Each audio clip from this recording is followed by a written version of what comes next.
Good evening, everyone. Evening. Or should I say, good evening. I want to thank you for coming tonight. As you can tell, we've got decorations up. We have our annual holiday program on Saturday afternoon. So if you're around, come back and you'll see a lot of our spooky frights that we have coming up. So this is the last of our Thursday evening speaker series for this year. However, it's not the actual last speaker program that we'll have. We will have one on November 10th here in the parlor. That's again a Thursday at 7 o'clock. I will be the featured speaker, and I will be talking about the Wyandotte County service members that gave their lives during the military conflicts, starting with the Mexican-American War all the way up through Vietnam. So I'll highlight some of those. So we have mentioned the Halloween program, the Food, Fun, and Frights, on a Saturday, the 22nd, which will have refreshments here. We'll have treats throughout the house, a lot of Halloween decorations. And then on October 29th is our annual Oak Hill Cemetery Walk. This year, we're going to be doing it at 1:30 and 3 p.m. Both tours will be virtually the same. It just depends on how much I forget during the first one that I remember to share during the second. I can do that. But it'll be kind of a casual 45-minute, 1-hour walk through Oak Hill Cemetery, looking at some of the headstones, learning about the markings, hearing some of the stories about some of the people buried out there. And then coming up in November is our annual Veterans Day program, military exhibit display, November 10th through the 13th. And as part of that, we will be drawing the winning ticket for our annual gun raffle. This year, we're doing something a little bit different for our gun raffle. The winner gets their choice of a Kimber handgun or a $1,000 gift card from A&A Grocery. We still have tickets available, and the winning tickets will be drawn at the Veterans Day program on November 11th at 4 p.m. The tickets are only $20 each. I have a few here tonight if you're interested. So we'll be pulling multiple winners. So the first person gets their choice. The second person gets kind of what's left. So still quite a bit coming up. So we'll be, once the Halloween comes down, Sarah Fisher, my fellow curator, and I will be setting up our veterans program. And then once that comes down, we'll be setting up for our Christmas open house. So we'll be busy pretty much almost every week through the end of December. But tonight, you didn't come to hear me continually talk about what's going on at the museum. You're here to learn a little bit of the history of Kahler Drug Store downtown. And we are lucky tonight to have with us Brenda Kahler, who will share the stories about the history of Kahler Drug, including some of its former incantations and some of the names and persons associated. And she also has a special guest with her tonight that I will let her introduce. So give your attention to Brenda. Thank you for being here. Yes, thank you.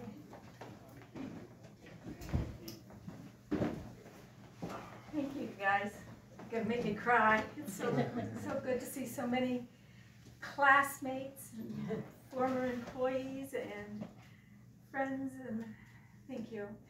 I'm tickled to death. David Kahler's with me tonight. My brother-in-law and my favorite brother-in-law. But anyway, he's kind of going to be the color commentator because he's good at storytelling, as you well know from him being on Channel 10 for many years. And I'm tickled to have him here tonight with us. So, thank you for coming. You warmed my heart completely. So please feel free, if you have any questions while we're talking, interrupt and ask, and we'll fill you in. But it's funny, the history of Kahler Drug, it started with a Von Stein, and it ended with a Von Stein. and I can't take any credit for what happened in between. But by the way, my maiden name was Von Stein, so there you have the circle of life. But it is crazy. But John H. Von Stein was the senior partner of Von Stein and Berg Druggist, and he was the son of George and Margaret Von Stein, natives of Germany, who immigrated back here in 1848. So, and as I was digging through things, I have 2 boxes full of memorabilia from St. Paul Lutheran Church, which was back then German Lutheran Church, dating back to 1861. Then these black boxes, if anybody wants to look at those. But as you're pulling boxes down, going through boxes when you're going through things and it hits you in the head, you kind of take note of that stuff. So at the age of 19, John Von Stein worked with Dr. Bill Hart as a clerk in his drugstore for 5 years. And it's ironic because Raymond Kaler also worked for Bill Hart Drug. David, can you hold that up, please? Yeah. So both John Von Stein and Ray Kaler worked here at Bill Hart. Now this is the liquor store now, and that's not Ray in the picture. But it might have been John Von Stein, perhaps, I don't know. But anyway, that hung back at the pharmacy, and Andy was tickled when the Christine Bill Hart Cope auction was going on. Andy saw that and was tickled to death to get to acquire that from the auction. So that kind of holds a special place in our heart because Andy worked pretty hard to get that. So as I'm talking, David's going to jump in because he's got stories that I don't know and can help with this process. Okay. So then in 1877, Von Stein formed a partnership with Frederick Berg, and that was the beginning of the Von Stein Berg drugstore. And back then they not only sold drugs, but they also sold wallpaper and stationery. So I have, the oldest thing that I have that dates back to 1888. And I'm going to pass this around. But it's a calendar from 1888, has Von Stein and Berg Druggist and Booksellers on it. The inside's gone, but if you look at the back of it's in German. So, and there's also an old cigar ad. So I'm going to just pass those around because I don't know how to do PowerPoint, so none of this is on PowerPoint. So you're just going to have to do it the old-fashioned way, but we are in a museum, right?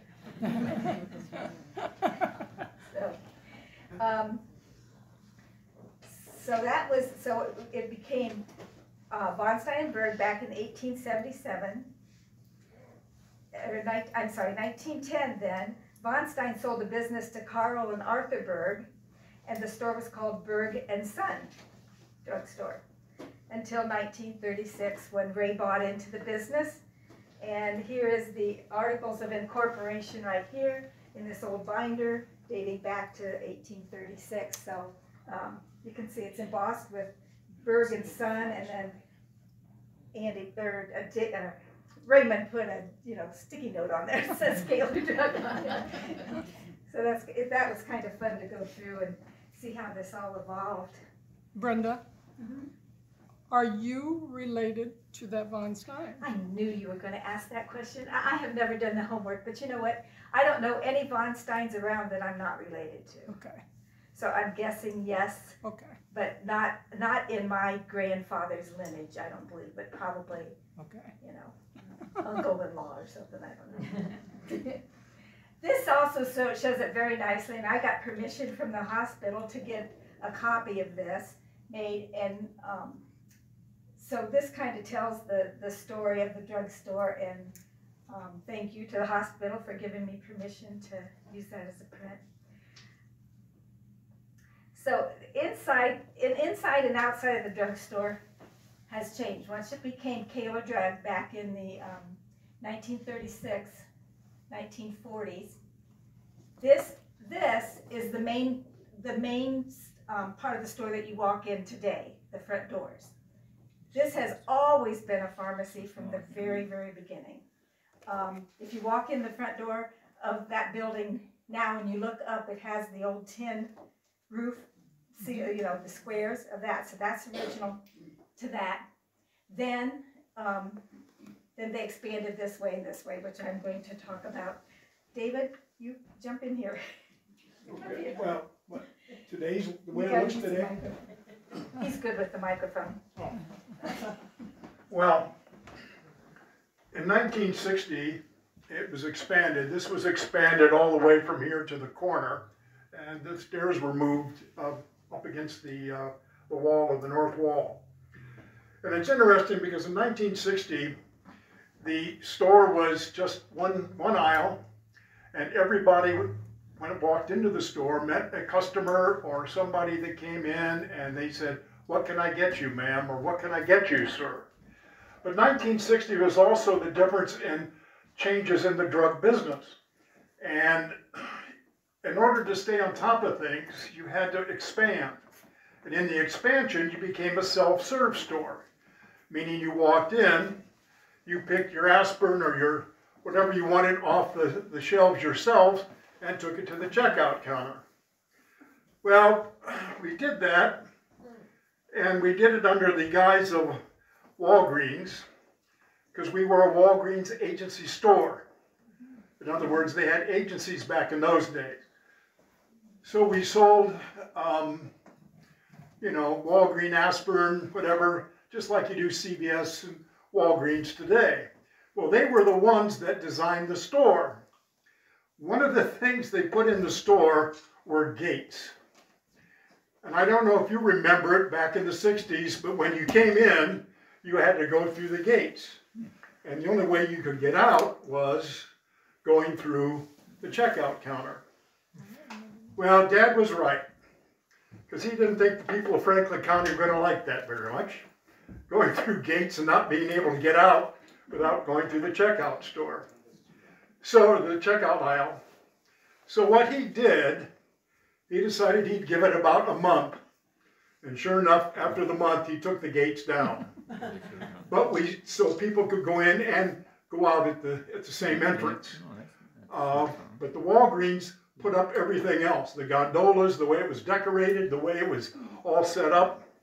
And that was in 1960. And it was a time that was really important, because I think Brenda will talk about how it got there to begin with, how we got the expansion. Dad owned that store next door, which was Lee's 5 and 10, something like that. And so Dad said, you know, to Lee, you know, I want the leases up. You don't have to move out right away. You got a couple of years or so. But Lee moved out right away. So we were able to do the thing in 1960 and expand the store as you see it today, or as you saw it before it was sold. Anything else, Brenda, you got there? Nope, I don't think so. One of the things that was interesting, though, Dad still wanted... Soda fountain. What? Oh, the soda fountain. Yeah. The soda fountain was... that's one of the first places I worked. That was after Dad let me out of the basement of dusting bottles. I don't know why I got stuck dusting bottles, because nobody ever saw those bottles. They were just filled with medications or something, and if we went down and got anything out of them, we just dusted off the tops anyway. So finally, after about, I don't know, a month and a half, I said, "Dad, every day you're sending me down to, you know, dust the bottles. Nobody sees them. Why am I down here?" And he said, "You have to start at the bottom, son, and work your way up." I could see. I said, "Raymond, I've been down there a long time. How long am I going to have to go down and dust those bottles down in the basement of the store?" So then eventually I got up, and that's another part of the story, and we'll get to that later. Okay. I moved to the top. Yeah. Well, to the top of the stairs in the basement. And then out the front door. Yeah. And then out the front door. So at that time, when he was doing all this expanding, he started Kaler Paint Store, because he had paint and wallpaper within the drugstore when it first started out. So that was moved to 102 North Sandusky, which is now part of First Citizens National Bank. So he was a very forward-thinking businessman as he started this expansion from this little drugstore front here. Now he moved out to here in the 60s. And let's see, the soda fountain we touched on. But this building here, this was always a pharmacy from the onset. This building here was anything from mostly a grocery store at one time. It was a Kroger before it became Lee's Five and Dime. Maybe some of you remember that. So then back in let's see here. Then we bought the parking lot, the Moody property at 122 West Walker, which was a parking lot across from the side of the drugstore. And now in 2020, A&A Grocery purchased that, and that's now their land. Andy and I began the purchase of the drugstore back in the 60s, 70s, and 80s, so that we could buy the business from Ray in a slow process. Then in 1981 was the opening of the Hallmark store after purchasing DeJean's dress shop. And it's interesting because that location was always a meat market. And if you went down in the basement, still if you go down in the basement of that part of the building, it's got dirt floors and it's got a big cage, like a big chicken cage. And in the center is a chopping block. And I've been told they would shove chickens and turkeys down the chute in the back alley and butcher them on the spot. Wow. Talk about fresh meat. No health department. No health department back then. No, for sure. But yes, I have two of my dear employees that sitting in the back, Teresa and Linda, and they can attest to being pretty spooky down there. So, and you know, as I was reading these corporate minutes, of course we have stacks of those, it was interesting that back in the 70s and 80s, one of the recurring themes in the minutes was parking is a problem in downtown Upper Sandusky back in the 70s and 80s, and it still is today. So it has been a concern and continued to be a concern. Back in 1993, Drug Mart came to town, and I'm not going to lie, it was a big competition for us. And at that time, with the increase in that competition and the increase in small order or mail order prescriptions and third-party companies, the volume and profit began to decline. So we had to come up with some ideas to try to reinvent ourselves and stay up with the competition. So many of you remember Marvin Hirschner, I'm sure here, and he was a pharmacist with us for over 40 years, and he was a classic. I had to mention Marvin in this because he was just very dear to the Kaler family. And in fact, maybe you've heard his one-liner that he always said on the 3rd of July, and I bet the girls in the back know it. Every 3rd of July. Do you know how to celebrate the 4th of July? You buy a fifth on the 3rd. That was a Marvin classic, and I have these pictures to share. So Marvin and Andy built a float. I'm getting tangled up here.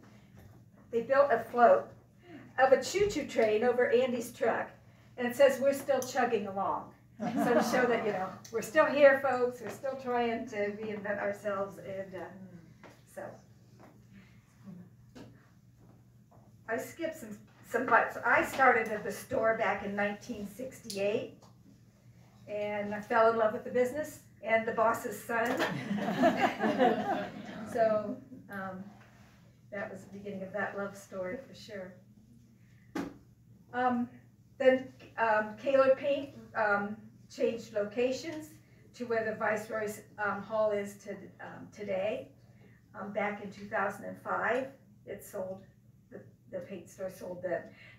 Ray had sold that business to his brother Harold. So once they moved that location, so many of you probably remember Kaler Paint. So I think at this point, David shared a couple stories, and I might like to share a couple stories with you now before I get into the whole transition story here. But couple of my favorites is we had to wear white uniforms and nylon hose back in the 60s. That's how you dressed. Well, we used to get muriatic acid in big tanks, right? And Mervyn Kroc asked one of the clerks to please come out to the stoop at the back of the drugstore and help him pour this muriatic acid into gallon jugs. And we sold it. I think contractors used it, maybe. And he said, but you better take off your pantyhose. Now, you couldn't say that today to anybody to take off their pantyhose. Well, she said, no, I'm not going to take off my pantyhose. He said, I'm telling you, you better take off your pantyhose. Well, she didn't.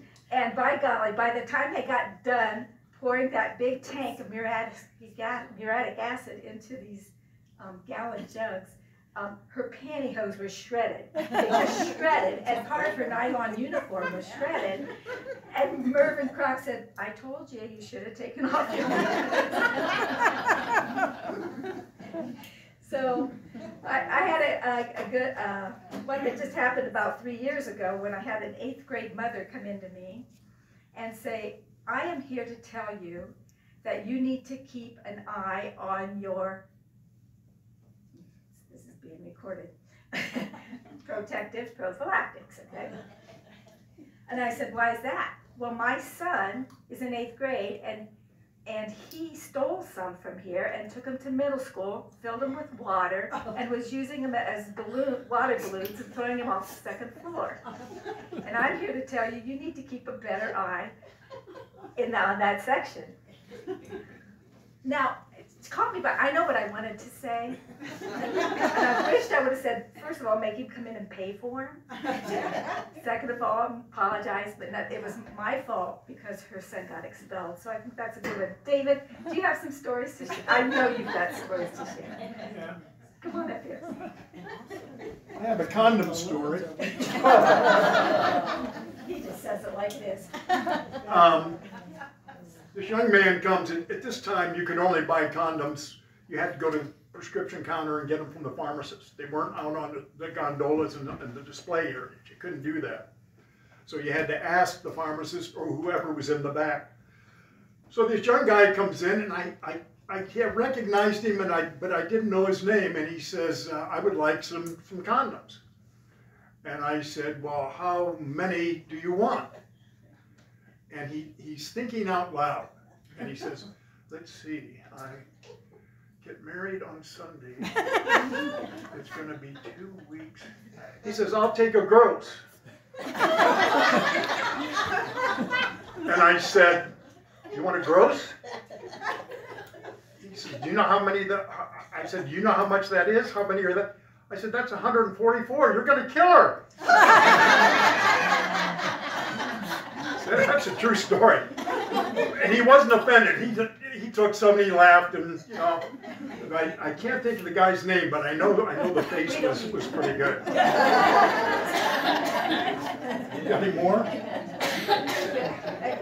I got one along that same line. They come in and ask for the protective prophylactics, and the clerk took them to the jar of Protect. There's I don't know if it's still made or not. It's called Protect, and you put it on your hands to get grease off. Oh. And, you know, and she took him over there to the Protect. He said, I don't think you know what I mean. And she said, well, just a minute. And she gets on the loudspeaker. He was out the front door. Yeah. Well, once I got out of the basement and dusting bottles, Dad said, well, you can come up now. And I started there probably when I was 12 years old, sweeping out the store around the fountain and so forth and so on. And then eventually he said, well, you know, you got to meet the customers and all this sort of thing. I said, oh, great. I'm really going to be a part of this. And he says, in the meantime, you'll get paid. I said, I'm going to get paid. He says, yeah, your check a week is $20 room, board, and experience. And I got that little folder all the way until, well, I think I graduated from college. I had something in there all the time, but it always had room, board, and experience. So I got on my little white shirt, and I looked, and Dad was really, Now this was before we expanded, so he was really making an effort to go to the customer and ask what they want. So I go in and this woman comes in, and it's the front door, and I said, hi, she looks at me, oh, aren't you so cute? I says, well, can I help you? She says, yes, I would like some Kotex. I look, I'm in the front door. Hey, Dad, where's the Kotex? Out the door she went. It was gone. That wasn't the only incident. I had the same problem with head lice. Some guy came in and said head lice, and I didn't learn my lesson. Hey, Dad, where's the medicine for the head lice? And that was my experience. And from that time on, I kind of got demoted and worked in the back of the store. Now you know why he went into the news business. Pharmacy business. But that's the thing with the pharmacy and how it's evolved over the years. I have seen even in my 53 years that I spent there, and approaching the customer when they walked in the door was always first and foremost in Ray Kaler's mind, right? Judy, Teresa, Linda, as I look over here and see the different employees that was at Kaler Drug. But we used to have to, when I first started there, carry a book, and whenever we sold something, we had to write it in this little book. And so then you had to turn it in every night, put it on Ray's spindle. Well, I thought our job depended on that. So everybody that came in the store, even if there was toothpaste, we're following them down there, writing how much the toothpaste was, and putting it on that spindle at night. And I remember Walter Hockemeyer. Do you remember Walter Hockemeyer, some of you? He was a barber in town, good friends of Ray. And if Ray wasn't there and Walter would come in, I was sure he was a spy for Ray Kaler. And I had to make sure I had a dust cloth in my hand.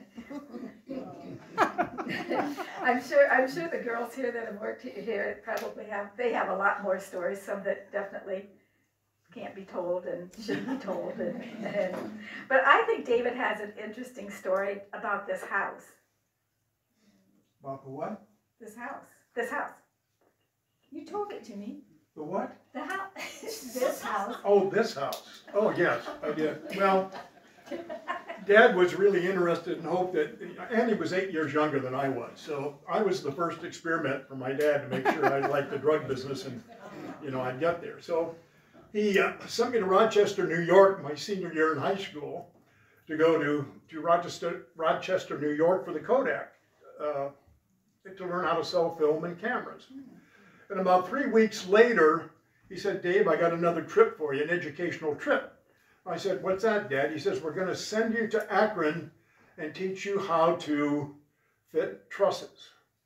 Now, I don't know if you know what a truss is, but a truss then was a big, round, semicircle, very stiff and wide in different sizes, and they put it around your waist to pull in the hernias, to correct hernias.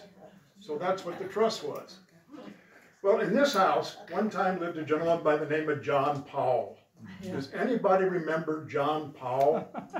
A heavy-set gentleman, and it was kind of,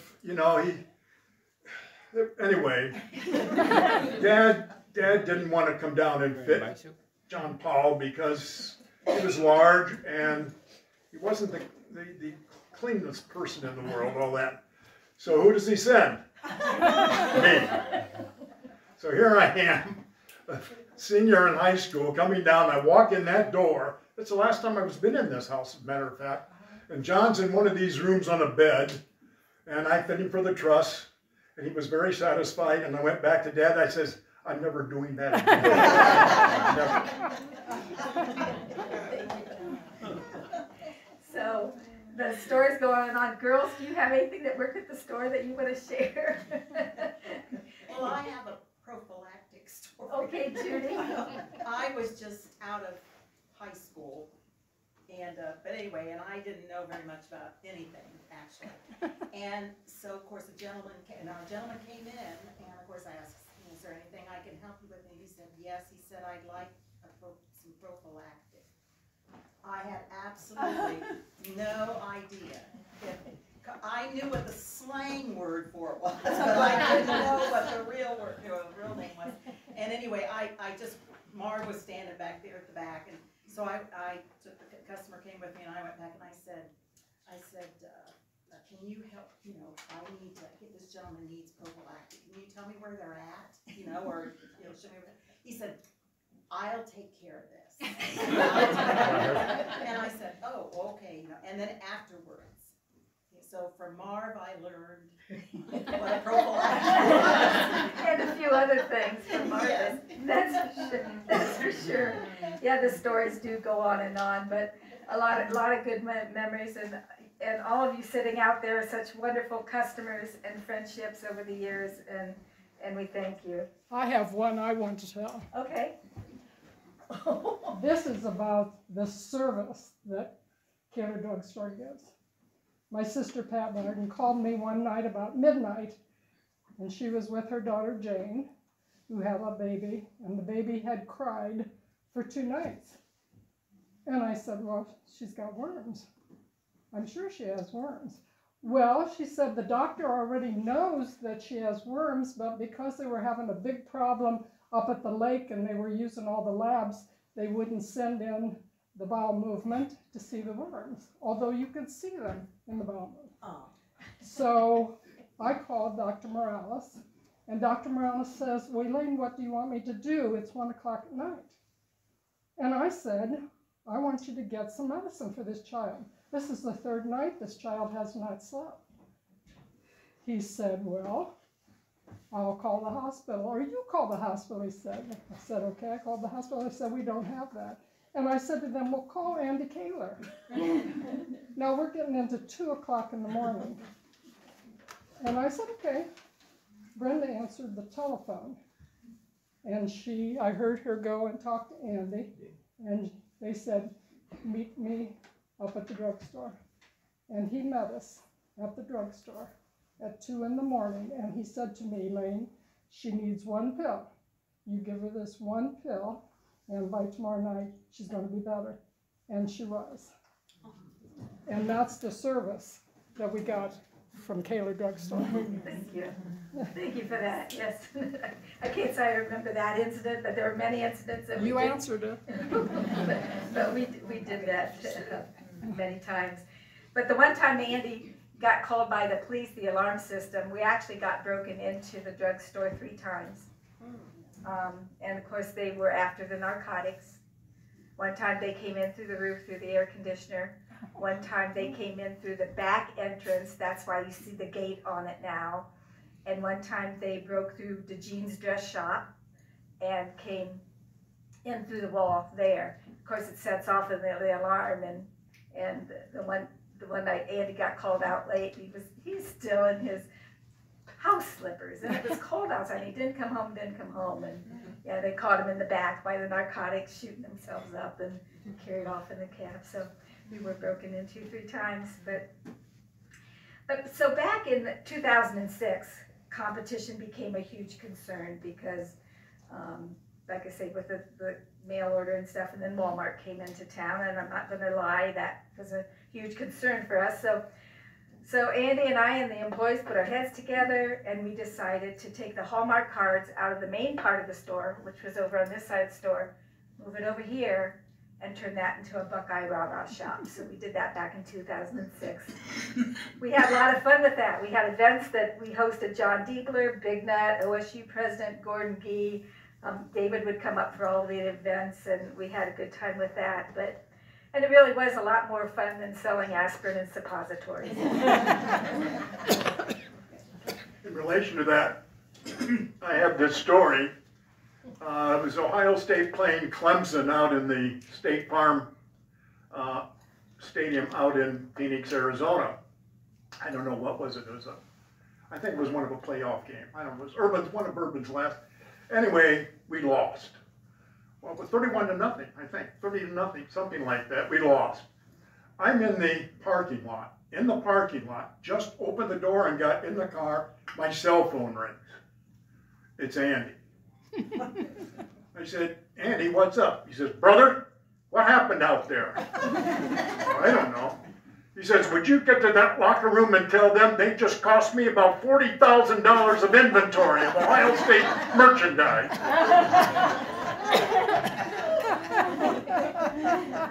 Yeah, we found out when Ohio State wins that business was good, but don't lose, don't make it the Ohio State person mad, that's for sure. But there's a lot of fun to see how the story evolved over the years and remained constantly pharmacy first and foremost, and with our constant saying that we would say, we're our family cares about your family, and I like to hope that it came across that way to the community. So then back in 2015, Andy contacted Ty Shaw, who was the COO of the hospital at that time, about we were trying to think of ways, exit strategies. We were getting up there, and you can't just close a drugstore. It's a process. And so he met with Ty Shaw and wondered if there was some type of a way to do a partnership or a merging of Kaler Drug with the hospital, but it wasn't possible back then. So to do such a thing, so Andy, he kind of planted the seed. Then in 2017, we lost Andy to pancreatic cancer. And from that day forward, the faithful employees, we worked as a team, didn't we, girls, to keep Kaler Drug going, and I am forever grateful to them for their hard work and support. Then in September of we made it through COVID. Oh, I gotta pass this around. Yeah, that's it. You can pass it around. So I don't know how many of you saw it on the drugstore front door. We had our bunny costume on the mannequin that we had in there, dressed up with a mask on during COVID, and it said, if you enter, we have to take your temperature. Right? P.S. We only have rectal thermometers. Wear a mask. So that got a lot of laughs, and some people still didn't wear their masks. But that's a whole other story and another time. So in September of 2021, last year, I was contacted by Ty Shaw, who is now the CEO and president of the hospital, about purchasing Kaler Drug. What changed? What changed? They couldn't do it back in 2015 when Andy contacted them, and it did now. But there was a House Bill 222 that passed and made it possible for the hospital to do such an outreach in the community. Wow, those God moments for sure. Every day, and this was a big one. For the hospital, this was a forward-thinking plan for the community, and it really was an answer to my prayers. I didn't know what I was going to do with it, and if something happened to me, my kids would have closed it. So now I can only smile and think that Andy was up in heaven, tapping the good Lord on his shoulder and saying, Lord, it's time. It's a good thing.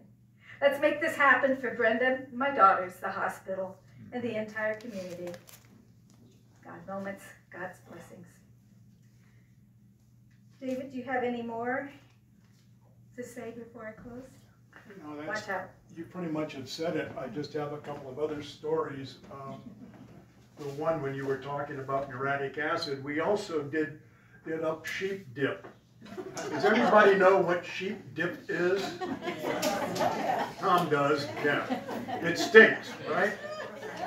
Well, I got stuck on that too. I think I got back there after the Kotex incident. But anyway, they put me back there, and you had to pour it in gallon jugs, and we did.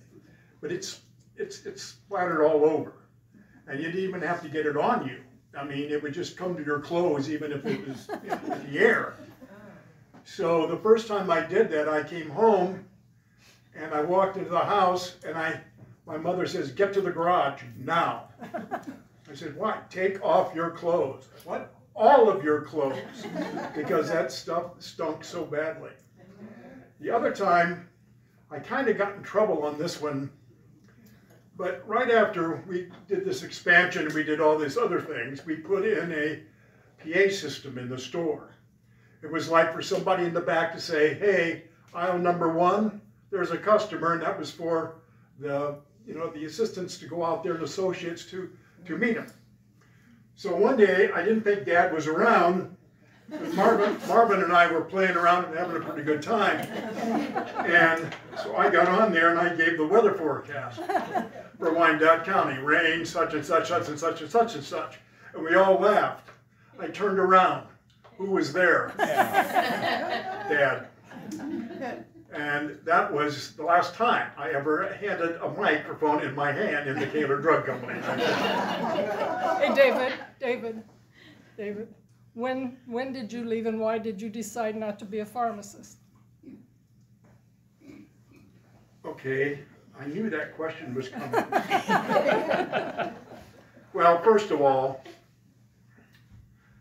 the bottom line really is, under the internship, I was filling prescriptions, and I thought that was okay, but to become a pharmacist, you had to pass calculus and all kinds of chemistry, and I didn't do that in high school, so I don't think I could have done it in college. I wasn't very good in math. In fact, I remember when I did take chemistry in college, I got a C only because I flunked the written part of the test, but I passed the lab because I knew why blue goes to a flame and orange goes to, but I didn't know how to get that on the piece of paper, but I knew how to do that. So I knew right away that just wasn't my gig. And that's really the only reason. I mean, it was just, I don't know, and I had an experience in high school too where I had a teacher that told me, you know, Dave, I don't think you should go to college, and I think you should just, you know, go somewhere and work in a factory or something like that. Nothing wrong with factory workers, don't get me wrong, but, you know, back then in the 1959 and 60s, that was, I'd always planned to go to college. I didn't care what my grades were in high school, I was going to go to college. It didn't make any difference.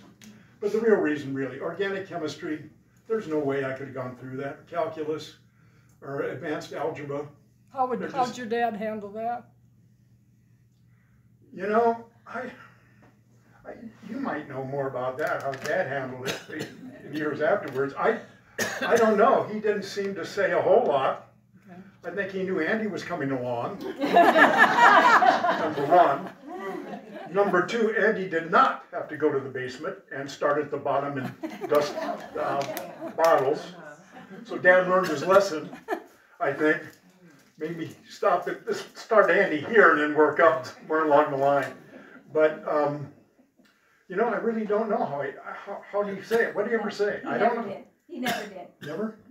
He was very proud of you, David. David went on and did a lot of great things, as you all know, in the TV industry and beyond. But, no, he never did. But Andy followed in his dad's footsteps, and maybe wasn't always the happiest camper in that profession, but he did it, and I think he did it well. So, and Ray Kaler was a good teacher to anybody that worked for him. Taught you good work ethics. If you weren't working, he knew it. So I do thank him. He passed away in 2000. We lost our dear Mary Kaler in 1981, who was a dear. Also worked at the store. You know, it was besides Andy and David and I working there. My daughters Stephanie and Rachel did. Son-in-law Martin has worked there. Grandsons Drew and Mitchell, and my siblings Emily, Diane, and Alan all worked at the drugstore. So it definitely was a family affair. It really was, and Andy's dad was always proud of David, and they had a lot of conversations and good words of wisdom for David when he. So, I just in closing, on behalf of Ray Kaler and Mary Kaler, in memory of them and of Andy, David and his family, and Stephanie and Rachel and myself, want to thank you guys, this wonderful community, for supporting Kaler Drug for over 87 years. I thought I could do this. This community has been a blessing to us. It's been a blessing. We can only hope that Kaler Drug was good for this community as well. The friendships, all of you out there, the love that we have with our friends and our customers are precious. The employees at the drugstore were such a blessing to me after the passing of Andy, and they indeed hold a very special place in my heart. Thank you, Wyandotte County. Thank you, Upper Sandusky. God bless you all.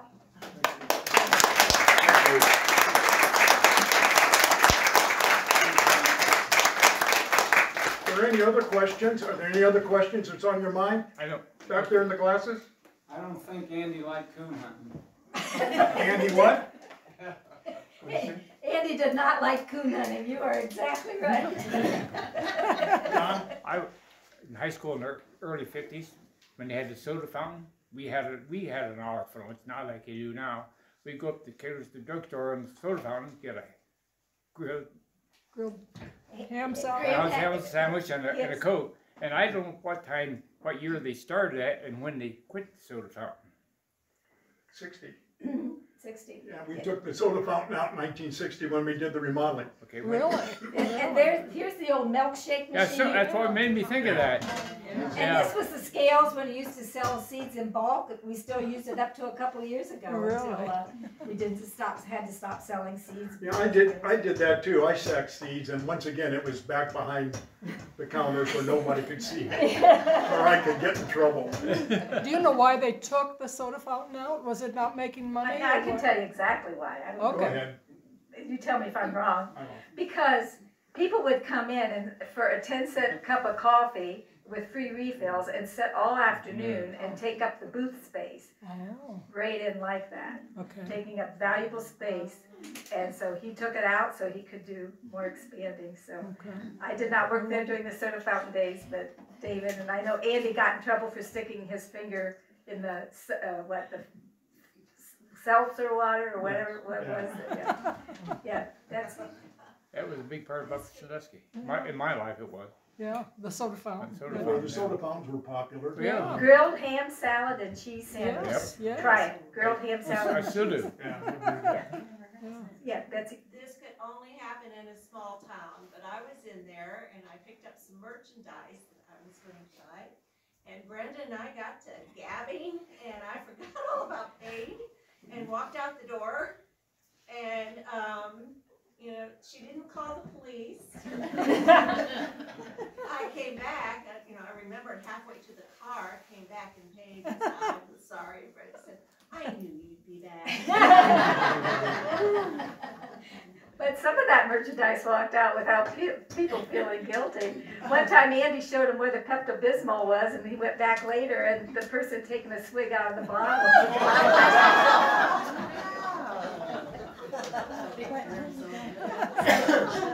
Thank you for giving up your evening to listen to us, our stories, because we really could go till midnight, and I really don't want to, but there's more cookies I see, but, thank you, it means a lot.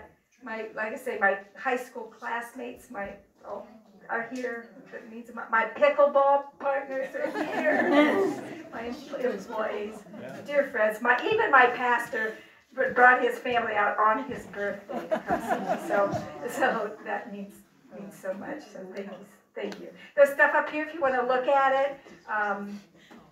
Yeah, just some stuff from years past, and if you want to take the time to look at it, feel free.